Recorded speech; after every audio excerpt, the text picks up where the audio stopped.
বিসমিল্লাহির রহমানির রহিম। আজকে হচ্ছে 14ই ফেব্রুয়ারি 2026। আমাদের বাংলাদেশ বার কাউন্সিল প্রিলিমিনারি ব্যাচের দণ্ডবিধির অষ্টম ক্লাস, এবং আজকে আমরা আলোচনা করব দণ্ডবিধির 161 ধারা থেকে।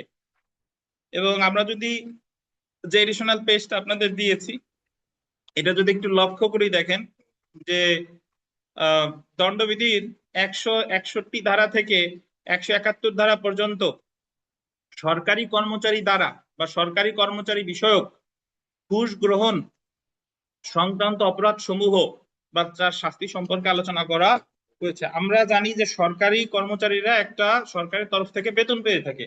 তো এই বেতন ব্যতীত কোনো সরকারি কর্মকর্তা যদি কারো কাছ থেকে কোনো উপহার সামগ্রী, তার বৈধ মানে তার বৈধ যে পারিশ্রমিক ছাড়া কোনো কাজ করার জন্য বা কাজ করা থেকে বিরত থাকার জন্য যদি কারো কাছ থেকে টাকা পয়সা, উপহার, ভাড়া কম দেওয়া, এই টাইপের কোনো সুবিধা গ্রহণ করে থাকে, তাহলে এটাকে ঘুষ বলা হয়, পারিতোষিক, অবৈধ পারিতোষিক বা ঘুষ বলা হয়। তাই সরকারি কর্মকর্তা কর্মচারী যদি ঘুষ গ্রহণ করে, তাহলে দণ্ডবিধি অনুসারে তার কি সাজা হতে পারে এই সম্পর্কে এখানে আলোচনা করা হয়েছে। তো তার আগে বলে রাখি, এই যে যে 161 থেকে 171 এই মামলাগুলো এখন আর কোনো সাধারণ ব্যক্তি করতে পারবে না।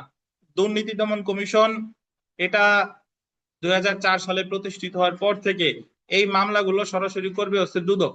এখন আমি আপনি যদি জানি যে অমুক সরকারি কর্মকর্তা ঘুষ খায়, তাহলে আমার যেটা করণীয় সেটা হচ্ছে দুদকে গিয়ে একটা অভিযোগ দেওয়া, আর মামলা টামলা যাবতীয় যা করার সবকিছু করবে কে?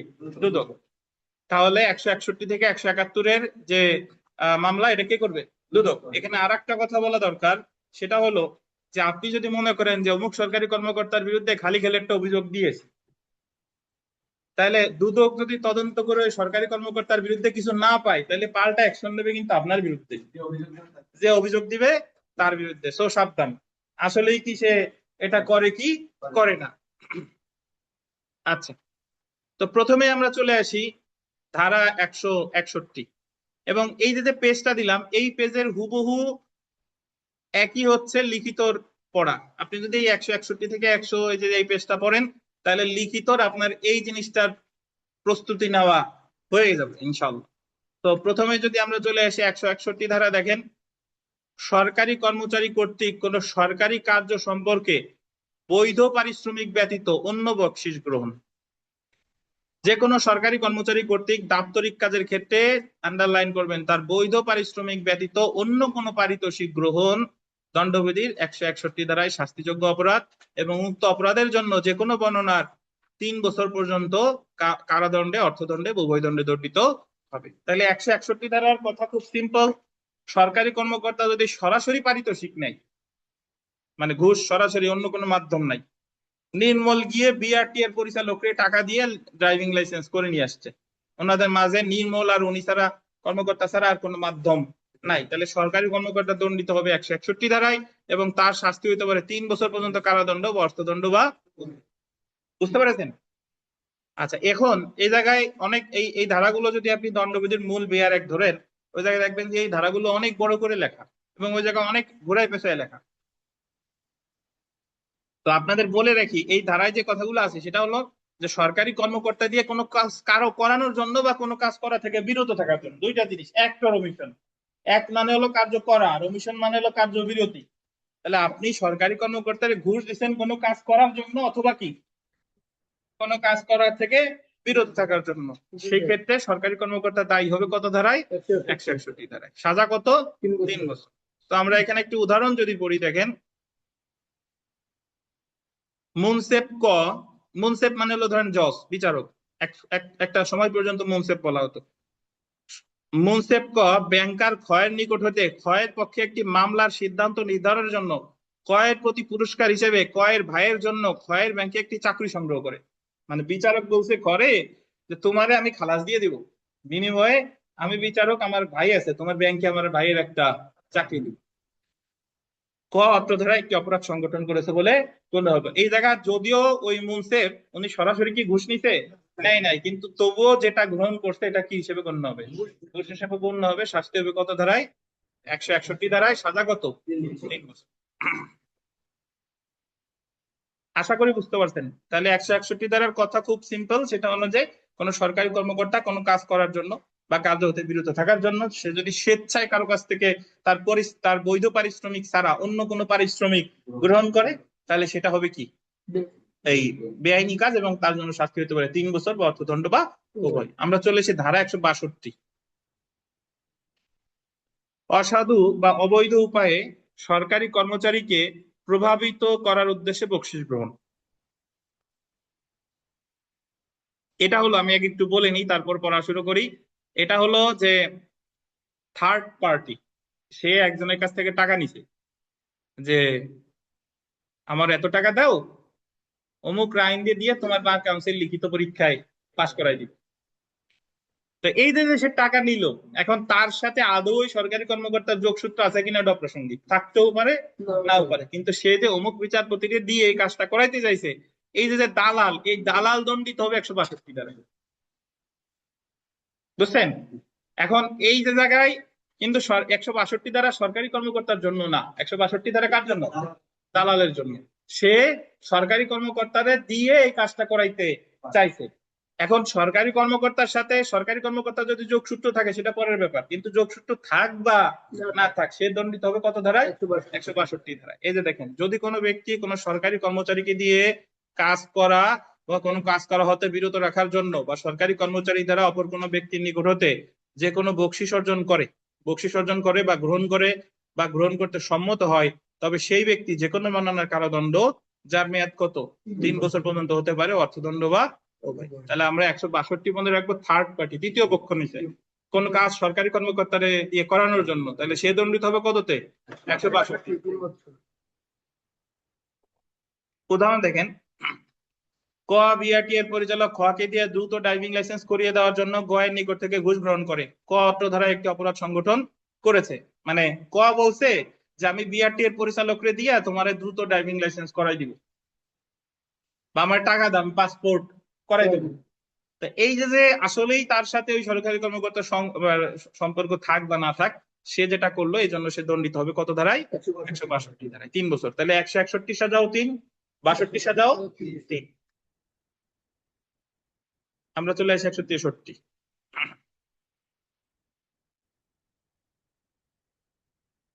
সরকারি কর্মচারীর প্রতি ব্যক্তিগত প্রভাব, বলতেন ব্যক্তিগত প্রভাব খাটানোর জন্য বকশিস গ্রহণ। কি প্রভাব বলেন?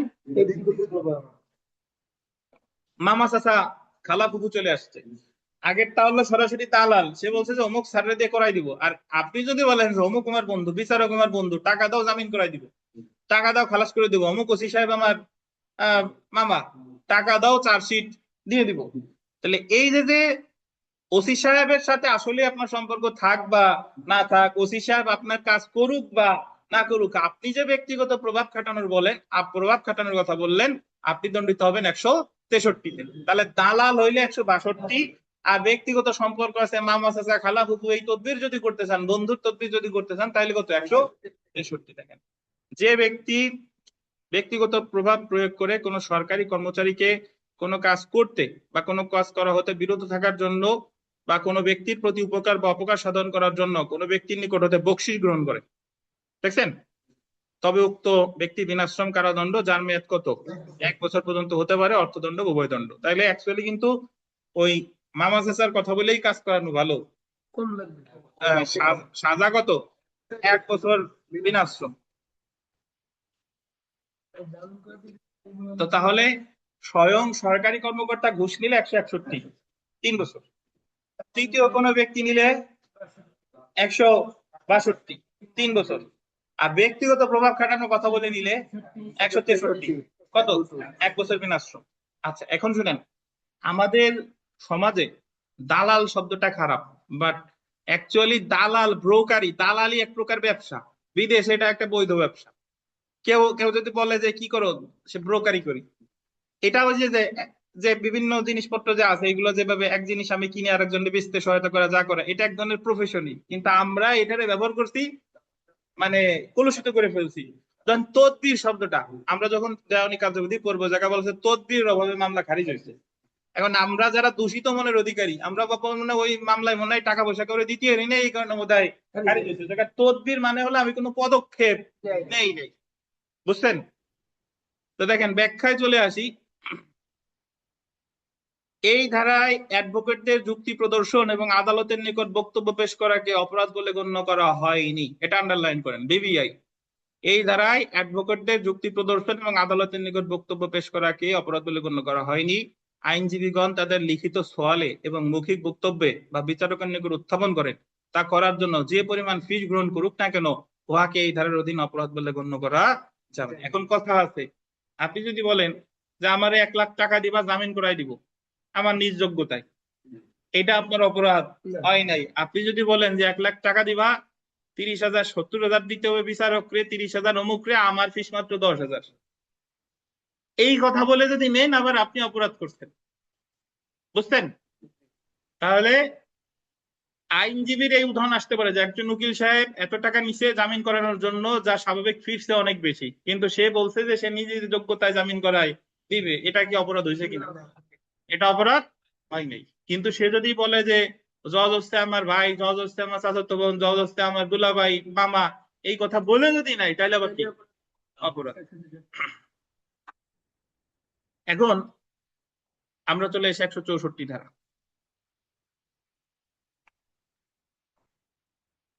তাহলে আমরা অনেক করছি, বাট কিওয়ার্ড ছোট ছোট শব্দে বাক্যে মনে রাখবেন। সরকারি কর্মকর্তা সহায়ক নিলে 161, ব্যক্তিগত প্রভাব খাটায় মানে ওই যে সরি দালাল নিলে 162, ব্যক্তিগত প্রভাব খাটায় নিলে কত? 163। এই তো শাস্তি আছে 3 বছর, 3 বছর, এটা কত? 1 বছর বিনাশ্রম। এখন দেখেন 164, সরকারি কর্মচারী কর্তৃক 162 বা 163 ধারায় বর্ণিত অপরাধ সমূহে সহায়তা করার শাস্তি। সরকারি কর্মকর্তা যদি দালালে সহায়তা করে, সরকারি কর্মকর্তা যদি ওই তার ভাগ্নারে সহায়তা করে বা স্ত্রীর সহায়তা করে, তাহলে সরকারি কর্মকর্তা দণ্ডিত হবে 164-তে। অর্থাৎ সরকারি কর্মকর্তা কোনো মাধ্যম ছাড়া যদি ঘুষ নেয়, তাহলে 161। আর দালালের মাধ্যমে বা ওই যে বায়াস হইয়া আত্মীয় স্বজনের কথা শুনে যদি কাজ করে, তাহলে কত? 164। এই যে দেখেন, যে ব্যক্তি সরকারি কর্মচারী হয়ে পূর্ববর্তী দুইটি ধারা কি কি? 162 এর 163 ধারায় যে অপরাধ অনুষ্ঠিত হয়, সে অপরাধে সহায়তা করে, তবে উক্ত সরকারি কর্মচারী যে কোনো বর্ণনার কারাদণ্ড যার মেয়াদ 3 বছর পর্যন্ত হতে পারে বা অর্থদণ্ডে উভয় দণ্ডে দণ্ডিত হতে পারে। দেখছেন? তাহলে সরকারি কর্মকর্তা যদি সরাসরি নেয় 161, আর দালালের কথা শুনে বা আত্মীয় স্বজনের কথা শুনে যদি নেয় 164, বা নেয় বা কাজ করুক, সরাসরি সবসময় যে তার নিতে হবে এমন কোনো কথা নাই। ওই যে তার ওয়াইফকে হার বানাই দিয়ে গেছে, ওয়াইফ বলছে যে তার স্বামী সরকারি কর্মকর্তা, স্বামী কাজটা করে দিছে, তবুও এই ক্ষেত্রে সরকারি কর্মকর্তা দণ্ডিত হবে কত দ্বারা? 164, সহায়তা করছে। এই যে দেখেন, উদাহরণ করি। করিম একজন সরকারি কর্মচারী। করিমের স্ত্রী খায়রুন কোনো বিশেষ ব্যক্তিকে একটি চাকরি দানের জন্য করিমকে অনুরোধ করে।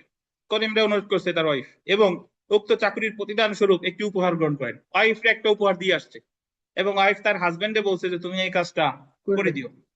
করিম তার স্ত্রী খায়রুনকে উক্ত কাজে সহায়তা করে। এক্ষেত্রে খায়রুন দণ্ডবিধির 163 ধারায় এবং করিম দণ্ডবিধির কত? 164 ধারায় দণ্ডিত হবে। বুঝছেন? কিন্তু ভাই, যদি এরকম হতো যে করিম ধরেন কোনো সহায়তা করেনি, ওয়াইফ উপহার সামগ্রী ঠিকই নিছে, করিম কোনো এই কাজে হেল্প করে নাই, তাহলে এই জায়গা দণ্ডিত হতো শুধু কে?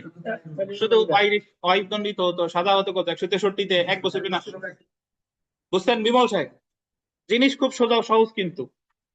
তাহলে সরকারি কর্মকর্তা সহায়তা করলে 164, বাট সে যদি সহায়তা না করে, তাহলে তো দণ্ডের প্রসঙ্গ আসতেছে না। তাহলে শুধু দালাল 162-তে শাস্তি পাবে, বা ব্যক্তিগত প্রভাব যে খাটাইছে সে শাস্তি পাবে কত? 163। বুঝা গেছে? আচ্ছা, তাহলে আবার আমরা বলি, স্বয়ং সরকারি কর্মকর্তা পারিতোষিক নিচে 161, ব্যক্তিগত প্রভাব সরি মানে দালাল নিচে 162, ব্যক্তিগত প্রভাব খাটাইছে নিচে 163, সরকারি কর্মকর্তা দালালে বা আত্মীয় স্বজনদের সহায়তা করলে 100। সব জায়গায় শাস্তি পড়ছে 3 বছর, এক জায়গায় শুধু 1 বছর বিনাশ্রম, কত? 163।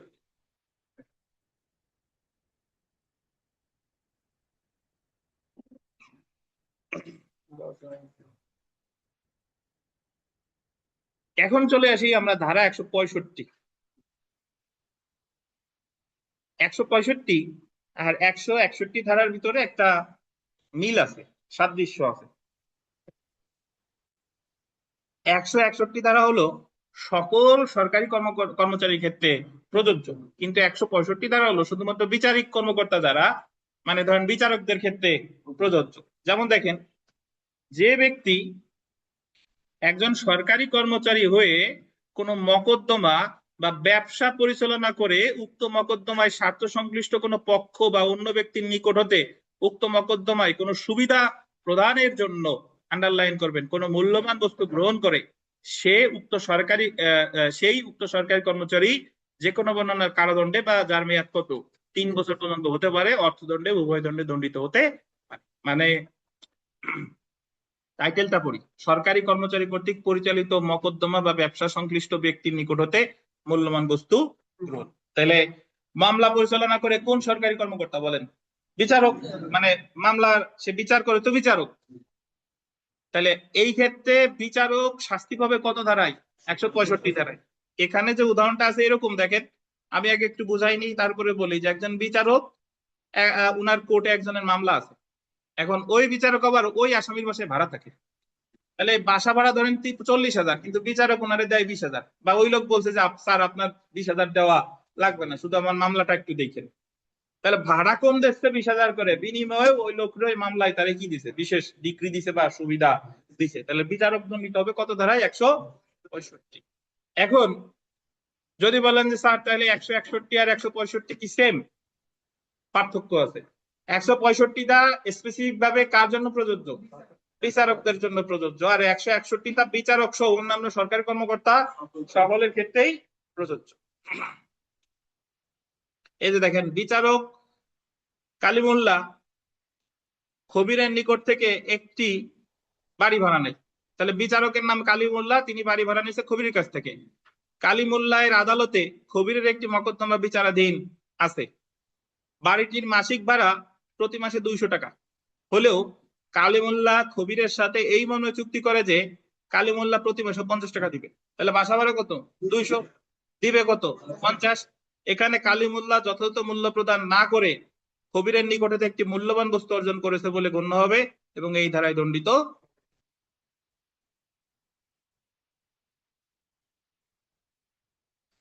বুঝছেন? তাহলে সরকারি কর্মকর্তা স্বয়ং পারিতোষিক দিয়েছে 161, দালাল নিচ্ছে 162, ব্যক্তিগত প্রভাব খাটায় কত? 163, 62 বা 63-তে সহায়তা করলে সরকারি কর্মকর্তা শাস্তি পাবে 164, বিচারক বিশেষ সুবিধা নিলে 165। সবগুলার শাস্তি মোটামুটি কত? 3 বছর। শুধু ব্যক্তিগত প্রভাব খাটানোর ক্ষেত্রে কত? 1 বছর বিনাশ্রম।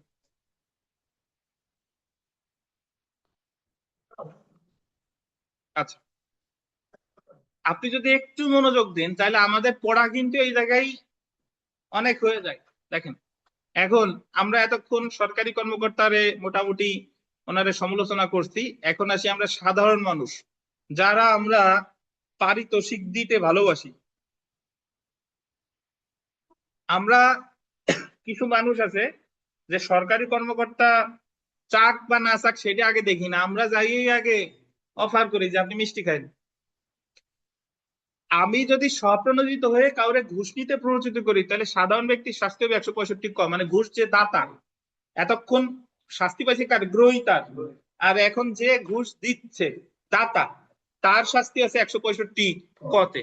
দেখেন, 161 বা 165 ধারায় বর্ণিত অপরাধ সমূহে সহায়তা গ্রহণের শাস্তি। এখন যদি বলেন 161-তে কি আছে? সরকারি কর্মচারী ঘুষ দেওয়া। সরকারি কর্মচারী যে ঘুষ খায়, একজন তো দিচ্ছে, তা সহায়তা করছে, যে দিচ্ছে শাস্তি পাবে 165 কম। বা ওই যে বিচারকরে যে মূল্যবান বস্তু দিচ্ছে বাড়িওয়ালা, সে শাস্তি পাবে কততে? 165 কম। দেখেন, যে ব্যক্তি 161 বা 165 ধারার অধীনে দণ্ডনীয় কোনো অপরাধের সহায়তা করে এবং সহায়তার ফলে উক্ত অপরাধ অনুষ্ঠিত হোক বা না হোক, আন্ডারলাইন করেন, উক্ত অপরাধ কি অনুষ্ঠিত হোক বা না হোক, উক্ত অপরাধের জন্য নির্ধারিত দণ্ডে দণ্ডিত। দেখছেন? মানে আপনি গিয়ে ওই বিআরটি এর পরিচালককে ঘুষ অফার করছেন, উনি নিলেও আপনার শাস্তি 165 কম, না নিলেও আপনার শাস্তি কি 165 কম। বুঝেন? বিচারকরে ভাড়া কম রাখতে চাইছেন, বিচারক নিলে তো বিচারকের শাস্তি আলাদা, না নিলেও আপনার শাস্তি কত? 165 কম। বোঝা গেছে কিনা? এখন আপনাদের অনেকের মাথায় প্রশ্ন আসতে পারে যে স্যার তাহলে এটা তো 161 আর 165 কথা বললো, কিন্তু যদি দালাল রেজাই আমরা টাকা দিচ্ছি যে ভাই অমুক দিয়ে কাজটা করাও, বা আমরা বিচারকের ওয়াইফ রে প্ররোচিত করতেছি যে এই হারটা আমি রাখেন, তাইলে কি হবে? তাহলেও ওই 165 কয়, কারণ আমি তো ওই 161-তেই সহায়তার জন্য কাজটা করছি বা 165-তে সহায়তার জন্য কাজটা করছি। বুঝতে পারছেন? এবং এখানে একটা জিনিস দেখেন, এই জায়গায় 165 কতে বলছে যে সহায়তার শাস্তি, যদি 165 ক ধারাটা না থাকতো তাহলে শাস্তি পেত কি অনুসারে বলেন? 109 থেকে 120, 109 থেকে 120 মনে আছে কিনা? যদি আলাদা এই জায়গায় সহায়তার শাস্তি আছে, তো এই জায়গায় আমরা 109 থেকে 120-এ যাবো না। যদি কোথাও আলাদা সহায়তার শাস্তি না থাকতো তাহলে কত? 109 থেকে 120। বোঝা গেল? তাহলে ঘুষ যিনি দিচ্ছেন তিনি শাস্তি পাবেন কততে? 165 ক। এখন পড়ার সময় আপনার আরো একটা প্রশ্ন মনে ধরবে, সেটা হলো স্যার সবাই তো ইচ্ছা মতো দেয় না, অনেকে তো জোরপূর্বক বাধ্য হয় দিতে। সরকারি কর্মকর্তা চাচ্ছে যে এই দাও নাইলে তোমার চার্জশিট কিন্তু দিয়ে দেবো, না দাও না এই কাজ কিন্তু করবো না। তাহলে সেই ক্ষেত্রে কি হবে? সেই ক্ষেত্রেও কি আমি 165 কতে শাস্তি পাবো কিনা? না, সেই ক্ষেত্রে আপনার অব্যাহতি দেওয়া হয়েছে 165 খতে, মানে আপনার কাছ থেকে যদি ভয় দেখাইয়া জোর করে আপনার কাছ থেকে নেওয়া হয় তাহলে আপনি অব্যাহতি পাবেন কততে? 165 খ।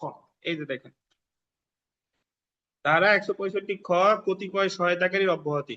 161 বা 165 ধারায় উল্লেখিত অপরাধ সমূহ অনুষ্ঠানের জন্য কোন ব্যক্তির নিকট থেকে জোরপূর্বক বা প্রলুব্ধ, আন্ডারলাইন করে, জোরপূর্বক মানে জোর করে নিতে, প্রলুব্ধ মানে হচ্ছে তার প্রলোভন, ভুলভাল বুঝেছে, বশ করে মূল্যবান জামানত আদায় করা হলে সেই ব্যক্তি 161 বা 165 ধারায় দণ্ডনীয় কোন অপরাধে সহায়তা করে না বলে গণ্য হবে। তাহলে নির্মল 165 ক আর 165 খ এর মধ্যে পার্থক্য কি? 165 ক যদি মনে করেন যে ঘুষ দেয়, মানে সরকারি কর্মচারী অথবা কোনো বিচারক যদি ঘুষ দেয়, যে দিচ্ছে সে অনুদণ্ডিত হবে 65 কত। আর 165 খতে বলতে চাই সরকারি 165 খ, 165 খতে আছে কি যদি মানে কোনো ব্যক্তিরে, যদি সরকারি কর্মচারী অথবা বিচারক যদি মনে করো কোনো ভয় দেখায় বা কোনো ভাবে যদি ওই মানে ই করে গ্রহণ করে, সে অব্যাহতি পাবে, মানে যে দিচ্ছে সে অব্যাহতি পাবে 165। জি, তাহলে আমরা কি মনে রাখবো? দেখেন, স্বয়ং সরকারি কর্মকর্তা ঘুষ নিচ্ছে 161, দালাল নিচ্ছে 162, ব্যক্তিগত প্রভাব খাটাইছে 163, সরকারি কর্মকর্তা যদি সহায়তা করে 164, বিচারক যদি মূল্যবান সামগ্রী বা সুবিধা নেয় 165, ঘুষ যে দাতা স্বেচ্ছায় দিলে শাস্তি পাবে 165 ক, আর যদি তার কাছ থেকে ভুলভাল বোঝায় প্রতারণা করে নেয় সে অব্যাহতি পাবে 165 ক। বুঝা গেছে না ভাই? আমরা চলে আসি ধারা 166।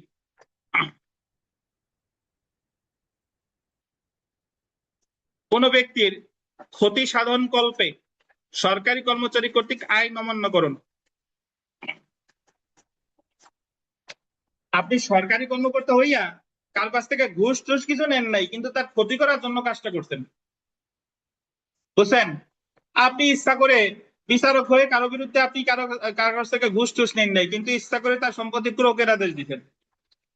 বা আপনি ইচ্ছা করে পুলিশ অফিসার, আপনি ইচ্ছা করে তারে নির্মূল্যে ধরতে যাইয়া সুনির্মূল্যে ধরে নিয়ে আসছেন সুনির্মলের ক্ষতি করার জন্য। আপনি জানিয়ে শুনে করছেন, ওয়ারেন্ট ছিল নির্মলের বিরুদ্ধে, কিন্তু আপনি ইচ্ছা করে সুনির্মলে ধরে আসছেন, তাহলে তারে ক্ষতি করার জন্য কাজটা করছেন, আপনি দণ্ডিত হবেন 166 ধারায়। এই যে দেখেন, যদি কোনো সরকারি কর্মচারী অপর কোনো ব্যক্তির ক্ষতি সাধনের উদ্দেশ্যে কোন আইন অমান্য করে, দেখছেন কি করছে, আইন অমান্য করতে তার দায়িত্ব পালন না করে, তবে উক্ত সরকারি কর্মচারী বিনাশ্রম কারাদণ্ডে, যার মেয়াদ কত 1 বছর পর্যন্ত হতে পারে, অর্থদণ্ডে বা উভয় দণ্ডে দণ্ডিত হবে। তাহলে সরকারি কর্মকর্তা যদি ক্ষতি সাধনের উদ্দেশ্যে কোনো কাজ করে তাহলে দণ্ড হবে কত দাঁড়ায়? 100 কত 66, শাস্তি কত? 1 বছর বিনাশ্রম। হ্যাঁ, দেখেন উদাহরণ পড়ি। আদালতের কোন কর্মকর্তা ডিক্রি জারি কার্যক্রমে দায়িত্বপ্রাপ্ত হয়ে ডিক্রিদারকে ক্ষতি করার উদ্দেশ্যে স্বেচ্ছায় কোনো কাজ করলে, ডিক্রিদারকে ক্ষতি করার উদ্দেশ্যে যদি স্বেচ্ছায় কাজ করে বা করা হতে বিরত থাকলে উক্ত কর্মকর্তা এই ধারায় দণ্ডিত হবে। কত ধারা? 166 ধারা। বুঝতে পারছেন 66? তাহলে সরকারি কর্মকর্তা যদি ক্ষতি সাধনের উদ্দেশ্যে কোনো কাজ করে তাহলে সে দণ্ডিত হবে 166। মাঝে 167 আমরা পড়বো না, 168 ধারাটা দেখেন। সরকারি কর্মচারী হয়ে বেআইনি ভাবে ব্যবসায় নিয়োজিত হওয়া। বেআইনি শব্দটা গোল্ডেন, এই জায়গা আপনারা মিস ইন্টারপ্রিট করবেন, সামনে গিয়ে মানে ভুল ব্যাখ্যা করবেন। সরকারি কর্মচারী হয়ে বেআইনি ভাবে ব্যবসায় নিয়োজিত হওয়া, এই কথাটার উদ্দেশ্য, এই কথাটার অর্থ হলো, আপনার কাছে মনে হইতে পারে যে সরকারি কর্মকর্তা বোধহয় বেআইনি ব্যবসা করছে। না, সরকারি কর্মচারী হয়ে কোনো ব্যবসায়ী করা যাবে না। এই জায়গা বলছে যে বেআইনি ভাবে, মানে আপনি আপনার চাকরির পরিপন্থী ভাবে যদি কোনো ব্যবসা করেন সেটাই বেআইনি ব্যবসা। এমন না যে সরকারি কর্মকর্তা যদি ব্যবসার উদ্দেশ্যে ক্রোকারিজের দোকান দেয় বৈধ, কিন্তু গাঁজার দোকান দিলে অবৈধ, বিষয়টা তা না। যে দোকানই দেখ না কেন সেটা কি? অবৈধ, সে কোনো ব্যবসা করতে পারবে না। যে ব্যক্তি সরকারি কর্মচারী হয়ে তার ব্যবসায় নিয়োজিত না হওয়ার জন্য বাধ্য হয়ে ব্যবসায় নিয়োজিত হয় সেই ব্যক্তি বিনাশ্রম কারাদণ্ড, যার মেয়াদ কত? 1 বছর পর্যন্ত হতে পারে, অর্থদণ্ড বা উভয় দণ্ডে দণ্ডিত হবে। তাহলে আমরা বিনাশ্রমে 3 জায়গা পেয়েছি, দেখেন 63, 66 আর 68। 63, 66, 68। জি, তাহলে সরকারি কর্মচারী বেআইনি ভাবে যদি ব্যবসায় নিয়োজিত হও, ভাই সরকারি কর্মচারী তো পরের কথা, একজন আইনজীবী ও ব্যবসায় নিয়োজিত হতে পারবে না, জানেন? আমরা যখন বাংলাদেশ বার কাউন্সিলের ওই এটিকেট পড়বো, canons of professional conduct and etiquette, আচরণ ও শিষ্টাচার বিধিমালা, তখন দেখবো যে একজন আইনজীবী সে ব্যবসা চাকরি কোনো কিছুই করতে পারবে না। সে জায়গায় সরকারি কর্মচারী তো আরো গুরুতর। 169-এ আসি।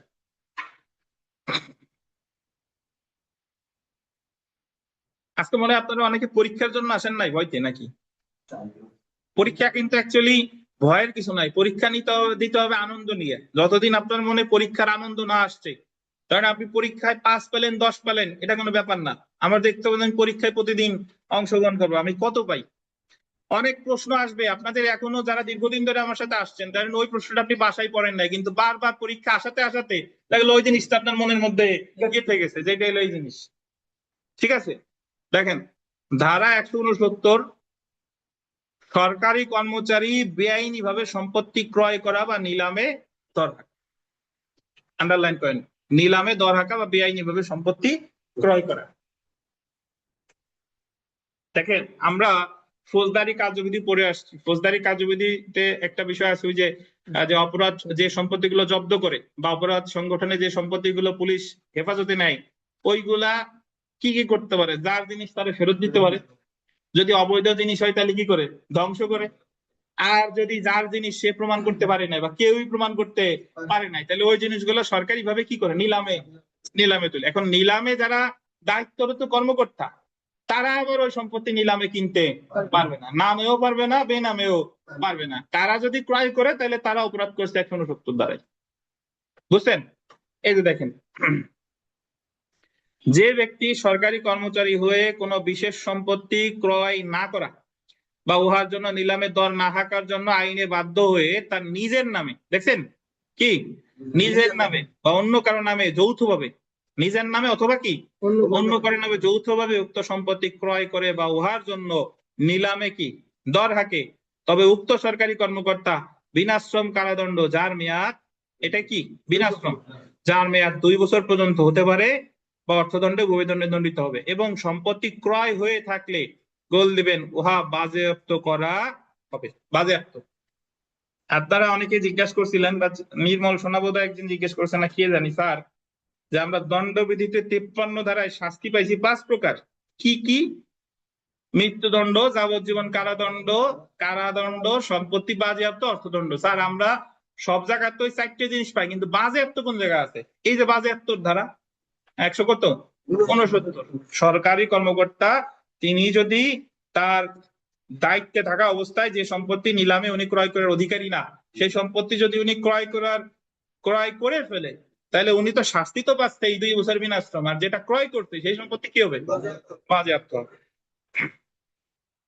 169 পর্যন্ত আমি আবার মনে করি, আসেন তো এর মধ্যে আমরা দুই ধরনের শাস্তি পাইছি, 3 বছর 1 বছর বিনাশ্রম, আর এই যে 169 পেলাম 2 বছর বিনাশ্রম। তাহলে স্বয়ং সরকারি কর্মকর্তা পারিতোষিক নিলে 161, 3 বছর নাকি? দালাল নিলে 162, 3 বছর। ব্যক্তিগত প্রভাব খাটায় নিলে 1 বছর বিনাশ্রম। 62, 63-তে সহায়তা করলে 164-তে 3 বছর নাকি? আর বিচারক মূল্যবান জামানত এগুলো নিলে 165-তে কত? 3 বছর। তারপরে ওই যে ঘুষ দিচ্ছে সে হচ্ছে 165 ক, সেম সাজা, অপরাধ হোক বা না হোক। যদি তারা ভয় দেখায় প্রলোভন করে নাই তাহলে অব্যাহতি পাবে 165 খ। সরকারি কর্মকর্তা ক্ষতি করলে, কোনো ঘুষ টুস নাই কারো কি করছে, ক্ষতি করছে, তাহলে কত? 166, সাজা 1 বছর বিনাশ্রম। 1 বছর বিনাশ্রম। মাঝে 167 আমরা পড়ি নাই, 168-তে পড়ছি কি, ওই আপনার বেআইনি ভাবে যদি ব্যবসায় নিয়োজিত হয় কোনো সরকারি কর্মকর্তা, শাস্তি কত? 1 বছর, 1 বছর বিনাশ্রম। আর এই যে 169-এ পেলাম যে নিলামে যদি কেউ দর হাঁকে বা নিলামে যদি কোনো সম্পত্তি সে কিনে, তাহলে শাস্তি কত? 2 বছর বিনাশ্রম। আর সম্পত্তি যেটা কিনলো সেটা কি হবে?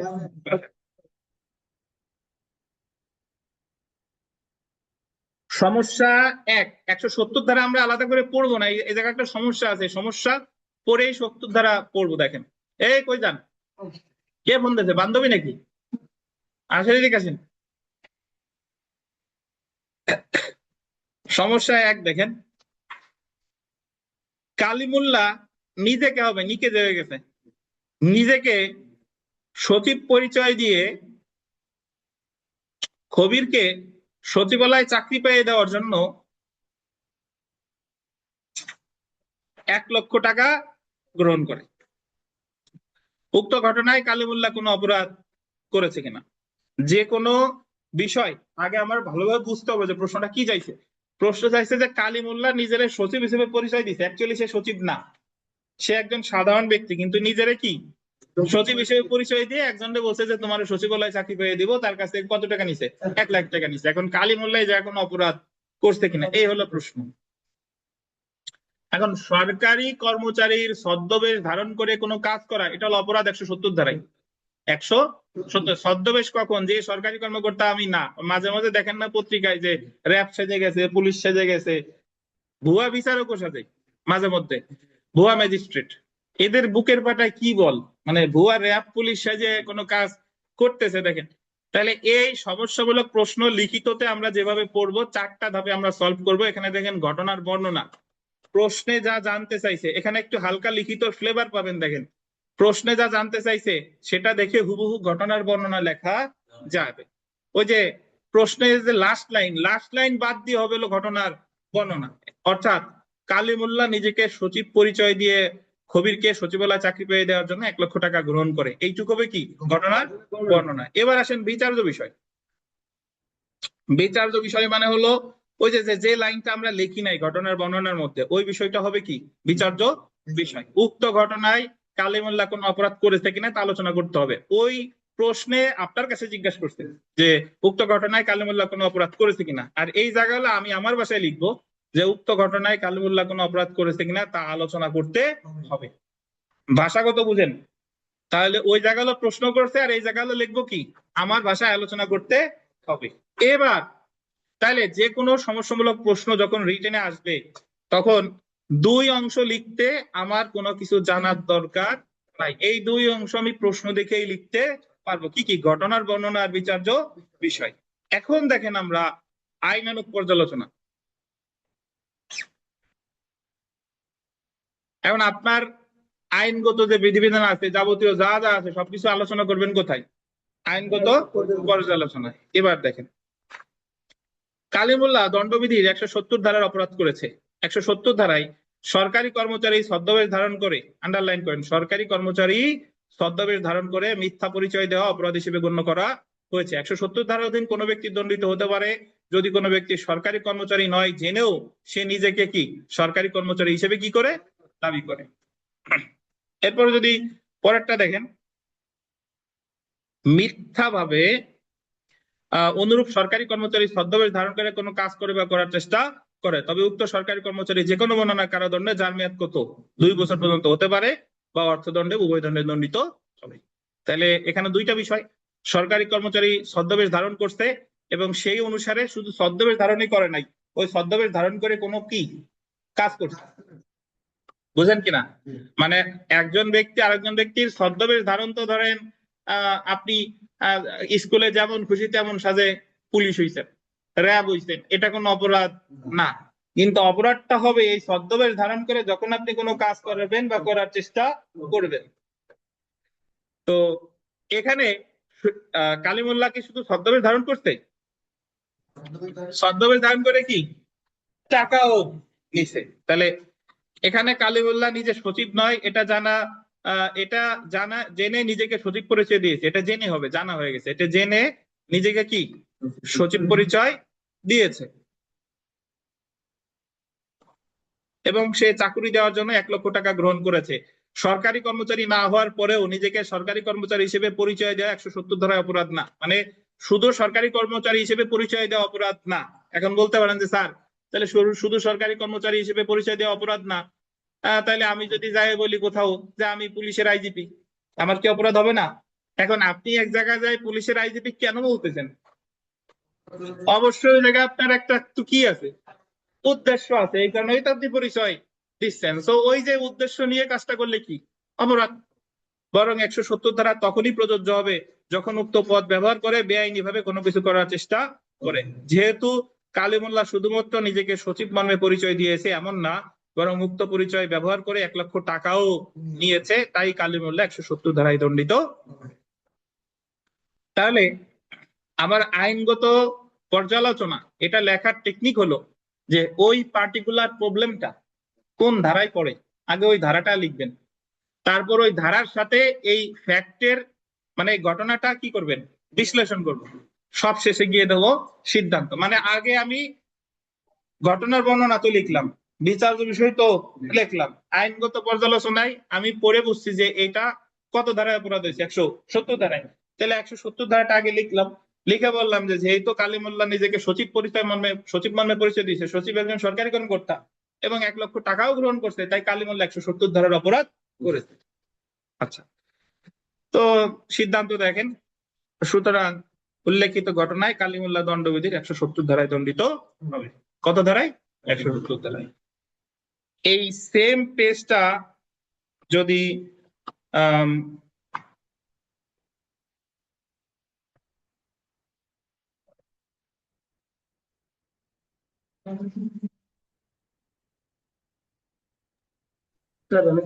শুনেন, প্রশ্ন নিব, আগে আমার কথা শুনেন, সব প্রশ্ন আপনাদের নেওয়া হবে, আগে আমার শেষ করতে দেন। তো তাহলে এই জিনিসটা শুনেন, এই আমরা এই জায়গায় যারা পড়ি, আপনি যদি আজকের পরীক্ষায় যদি 10 পান, 15 পান, মাইনাস পান, তাতেও আপনি পাস করবেন সামনের পরীক্ষায় ইনশাল্লাহ। কিন্তু আপনার সেই মাইন্ডসেট থাকতে হবে, মানে আমি এখন থেকে রেগুলার ক্লাস করব, রেগুলার পরীক্ষা দেব, আমার শত কাজ থাকলেও আমি পড়াশোনার চেষ্টা করব, এই ইন্টেনশন যদি থাকেন আমি গ্যারান্টি দিলাম ইনশাল্লাহ আল্লাহ আপনারে উকিল বানাবে। কিন্তু আমার কথা আপনার শুনতে হবে, আমার কথা শোনার পর আপনি বেশি বুঝেন সমস্যা নাই, কিন্তু না শুনে বেশি বোঝা যাবে না। তাহলে আমরা আজকে যা পড়লাম এটা একটা রিভিউ করি, তারপর আপনাদের প্রশ্ন নিয়ে আমাদের আজকের পরীক্ষা শুরু হবে। তো আমরা আজকে পড়ছি সরকারি কর্মকর্তাদের পারিতোষিক গ্রহণ সংক্রান্ত অপরাধ। এটা আমরা 161 থেকে 100 কত 70, অ্যাকচুয়ালি 171 পর্যন্ত আমরা পড়ছি, 170 সমস্যা নাই।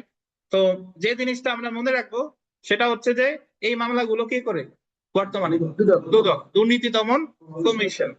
সো সরকারি কর্মকর্তা স্বয়ং পারিতোষিক 161, 3 বছর, দালাল 162, 3 বছর, ব্যক্তিগত প্রভাব খাটিয়ে নেয় 163, 1 বছর বিনাশ্রম, 162, 63 যদি সহায়তা করে সরকারি কর্মকর্তা শাস্তি পাবে 164, 3 বছর, বিচারক যদি বিশেষ সুবিধা নেয় 165, 3 বছর, যে ঘুষ দিছে 165 ক ওই সমান শাস্তি, আর তারা যদি ভয় দেখায় নাই, প্রলোভন দিয়ে নেয়, অব্যাহতি পাবে 165 খ, সরকারি কর্মকর্তা যদি ক্ষতি করার চেষ্টা করে 166, 1 বছর বিনাশ্রম, 167 আমরা পড়ি নাই, 168 আছে বেআইনি ভাবে ব্যবসায় নিয়োজিত হয় 1 বছর বিনাশ্রম, সরকারি কর্মকর্তা নিলামে দর রাখছে বা জিনিস ক্রয় করছে বিনাশ্রম কত 2 বছর, আর জিনিসপত্র কিনলে কি করবে বাজেয়াপ্ত, আর সরকারি কর্মকর্তা ছদ্মবেশে কাজ করে কোনো সুবিধা গ্রহণ করতে বা কোনো কিছু করতে 170 শাস্তি কত 2 বছর।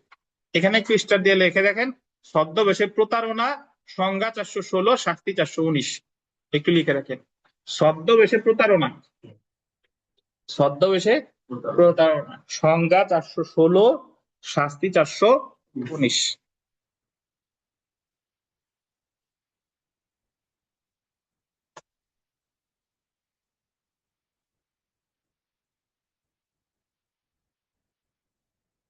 ছদ্মবেশে প্রতারণা আমরা সামনে গিয়ে পড়বো।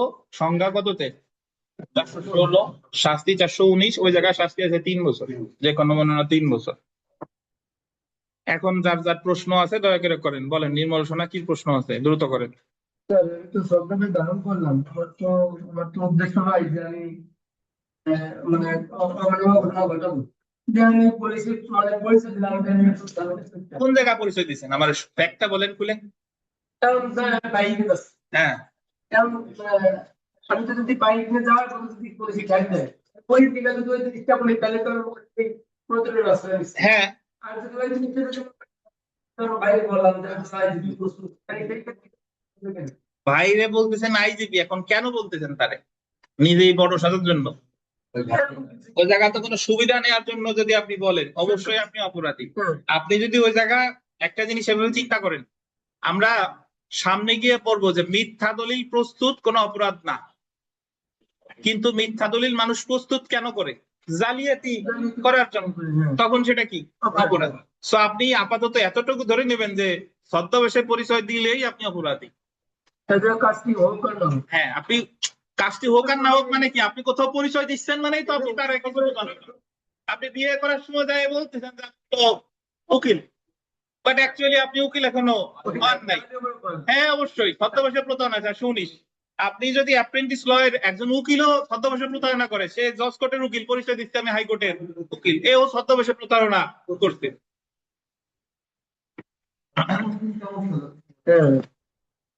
আর আপনি যদি বলেন যে আমি যেমন খুশি তেমন সাজে আইছি, আমি এটা না কিন্তু আমি সাজে আসছি, তাইলে তো অপরাধ না। ওই যে একজন রুমিন ফারানা সাজছে যেমন খুশি তেমন সাজেতে। আচ্ছা, তো অনলাইনে যদি কোনো প্রশ্ন থাকে করেন, না নাহলে আমরা সরাসরি এখন পরীক্ষায় চলে যাবো ইনশাল্লাহ। আর কোনো প্রশ্ন আছে কারো? তো আমাদের আর পড়া তো সোমবার, আর এখন ফৌজদারি কার্যবিধির 100 মার্কের আপনাদের একটা এক্সট্রা পরীক্ষা নিতে চাইছিলাম। লুৎফর সাহেব মনে হয় শোনেন নাই নাকি? না না, ঠিক আছে, এখন সেটা শুরু হবে। তো আমার মানে সাজেশন থাকবে, অনুরোধ থাকবে আপনাদের প্রতি, প্রস্তুতি থাক বা না থাক, অনলাইনে যারা আছেন সবাই পার্টিসিপেট করবেন, যে নিজেরা যাচাই করেন যে আমি আন্দাজে তাকাইলেও কয়টা হয়। তো ঠিক আছে, আল্লাহ হাফেজ, আসসালামু আলাইকুম, সবাই ভালো থাকেন।